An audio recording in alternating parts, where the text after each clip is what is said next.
ازاي الهويه المصريه دي، لانه طبعا احنا عندنا دلوقتي الخناقه بتاعت ايه هي الهويه المصريه، هويه فرعونيه ولا هويه مش عارف ايه، والخناقه دي يعني انا ما اعرفش خناقه الهويه دي خناقه مفتعله اه ومستحدثه نتيجه فتره الاستعمار ولا هي كانت موجوده قبل كده بسم الله الرحمن ومثلا. الرحيم، الاجابه ما فيش هويه.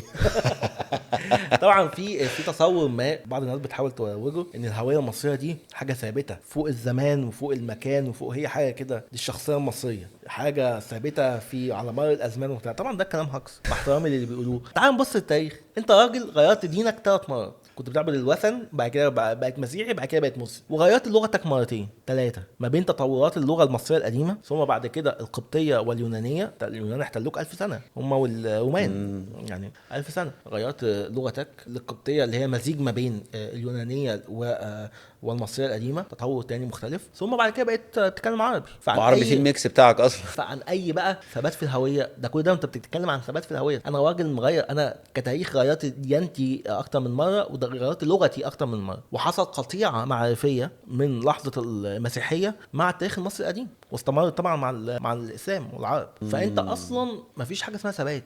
انت بتتكلم النهارده ان احنا سنه، ما احنا في لحظه من اللحظات كنا شيعه. ايوه انا صح. بثبت في الكتاب الجديد ان قطاع كبير من المصريين، مش الاغلبيه بس، قطاع كبير من المسلمين كانوا شيعه.